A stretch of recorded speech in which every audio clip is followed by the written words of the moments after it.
আয়ুষ্মান ভারতের সঙ্গে স্বাস্থ্যসাথীর কোনো মিল মানে কোনো রকম তুলনা করাই যায় না।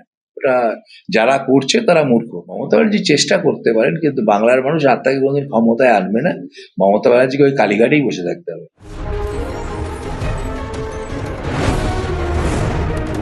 ক্ষমতার লোভে কি আল্ট্রা লেফটিস্ট মানে হ্যাঁ, হচ্ছে নিশ্চয়ই খাল কেটে উনি মাওবাদী আনতে চাইছেন? নিশ্চয়ই মমতা ব্যানার্জি নিজের স্বার্থে মাওবাদীদেরও বাংলার বুকে আনতে চেয়েছেন এবং অন্য একটা সময় মাওবাদীদের সঙ্গে হাত মিলিয়ে করতে চেয়েছেন, কিন্তু বাংলার মানুষ সেই সবগুলো বুঝেই মমতা ব্যানার্জিকে পরিত্যাগ করেছে। মমতা ব্যানার্জি চেষ্টা করতে পারেন, কিন্তু বাংলার মানুষ আর তাকে কোনোদিন ক্ষমতায় আনবে না। মমতা ব্যানার্জিকে ওই কালীঘাটেই বসে থাকতে হবে। মমতা বন্দ্যোপাধ্যায় যাদের এগেনস্টে গিয়ে 2011 সালে ক্ষমতায় এসেছিলেন, বামদেরকে আজকে তিনি আহ্বান জানাচ্ছেন এবং যারা ন্যাশনাল পার্টি আছে সকলকে বলছেন আসুন আমরা একসাথে কাজ করি, একসাথে জোট বেঁধে বিজেপির এগেনস্টে কাজ করি। মমতা বন্দ্যোপাধ্যায় যখন কংগ্রেস ছাড়েন সেই সময় মমতা বন্দ্যোপাধ্যায় বিজেপির হাত ধরে বাংলার বুকে রাজনীতি শুরু করেছিলেন অটল বিহারী বাজপেয়ীজির আশীর্বাদ নিয়ে।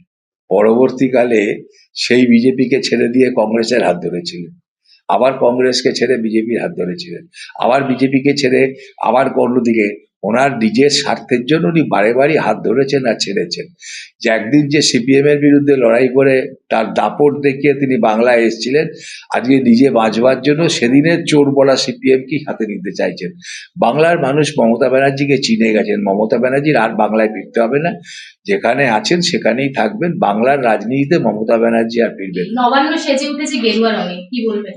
খুব ভালো লাগছে, কারণ দীর্ঘদিন একসাথে রাজনীতি করেছি। আমার থেকে বয়সে ছোট হলেও ওকে আমি চিরকালই নেতা হিসেবে দেখেছি, কারণ ওর মধ্যে নেতৃত্ব দেওয়ার সব গুণ আছে।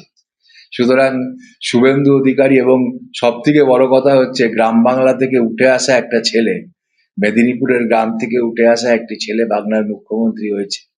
এটা নিশ্চয়ই আমাদের জন্য রাজনৈতিক কর্মী হিসেবে এটা খুব গর্বের বিষয়। পরিবর্তনের কথা, কোন কালচারের কথা বলছেন? কালীঘাটের কালচার প্রথমেই তো উনি বলেছেন আমার জন্য বিরাট কোনো বাড়ি, বিরাট সিকিউরিটির দরকার নেই, আমি সাধারণ মানুষের সঙ্গে থাকবো, এটাই তো কালচার।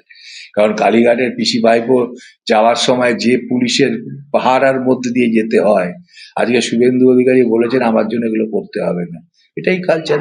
কালীঘাটের কালচার হচ্ছে চাকরি চুরির কালচার, কালীঘাটের কালচার হচ্ছে গরু চুরির কালচার, কালীঘাটের কালচার হচ্ছে বালি চুরির কালচার। কালীঘাটের এই কালচার থেকে দূরে সরতে হবে। শুভেন্দু অধিকারী সে কালচার দূর করবেন এবং বাংলার মানুষের বাংলার সুস্থ সংস্কৃতির জন্য যে কালচারের দরকার সেই কালচার আনবেন। শুভেন্দু অধিকারীর মুখ্য পরামর্শদাতা পদে নিযুক্ত হলেন সুব্রত গুপ্ত। উপযুক্ত লোক সুব্রত গুপ্ত, একজন মানে খুবই না প্রতিষ্ঠিত এবং খুবই ভালো আইএস অফিসার ছিলেন। তাকে রাজনৈতিক কারণে তাকে মুখ্য সচিব করা হয়নি, কারণ তিনি হয়তো তাবেদারি করতে পারেননি বলে।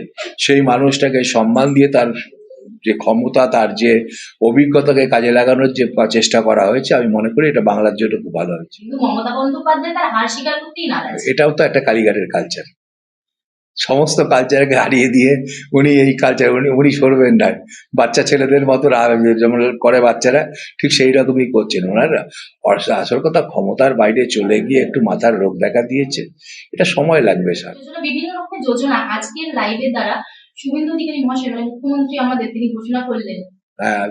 প্রথম যে ক্যাবিনেট মিটিং হলো সেই মিটিংয়েই উনি ঘোষণা করেছেন এই কাজগুলো। আয়ুষ্মান ভারত হবে, বেটি বাঁচাও বেটি পড়াও, উজ্জ্বলা যোজনার সমস্ত এগুলো, প্লাস হচ্ছে বর্ডার সিকিউরিটির জন্য জমি দেয়া, সেগুলো শুধু করছেন। যে কথাগুলো আমরা আমাদের সংকল্পপত্রে বলেছিলাম, সেই সংকল্পপত্রের বলা কথাগুলি এক এক করে তৈরি হওয়া শুরু হলো এবং মাননীয় মুখ্যমন্ত্রী সেগুলোকেই কাজ শুরু করলেন এবং আগামী দিনে সংকল্পপত্রে আরো যা যা বলা হয়েছে নিশ্চয়ই সব কাজটাই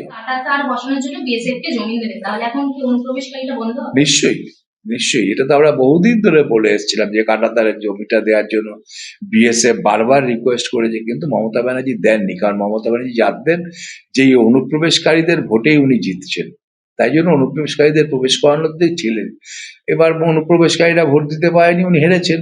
আগামী দিনেও যাতে অনুপ্রবেশকারীরা ঢুকতে না পারে তার জন্য এই চেষ্টা হচ্ছে এবং এটা হবে। কিছু নেতারা মন্তব্য করছে যে স্বাস্থ্যসাথী কার্ড থাকতে আয়ুষ্মান ভারত কেন? না না, ওটা তো বললাম, স্বাস্থ্য সাথী আর আয়ুষ্মান ভারতে কোনো মিল নেই। কারণ আয়ুষ্মান ভারতে ভারতবর্ষের যে অনেক হসপিটাল, যে কোনো হসপিটালে সুযোগ পাবে, স্বাস্থ্য সাথী পাওয়া যায় না। আয়ুষ্মান ভারতের মধ্যে যে টাকা, আয়ুষ্মান ভারত প্রত্যেকটা মানুষের ব্যক্তিগত কার্ড নয়, স্বাস্থ্য সাথী পরিবার পিছু একটা কার্ড। আর আয়ুষ্মান ভারতের সঙ্গে স্বাস্থ্যসাথীর কোনো রকম কোনো যোগাযোগের ব্যাপার নেই। কারণ স্বাস্থ্যসাথী কার্ড পশ্চিমবাংলায় কটা হসপিটালে ব্যবহার হয়, পশ্চিমবাংলার কোন হসপিটালে কার্যকরী হয় সেটা মানুষ দেখেছে। কিন্তু আয়ুষ্মান ভারত সারা ভারতবর্ষের সব হাসপাতালে হয়। আয়ুষ্মান ভারতের সঙ্গে স্বাস্থ্যসাথীর কোনো মিল, মানে কোনো রকম তুলনা করাই যায় না। ওটা যারা করছে তারা মূর্খ।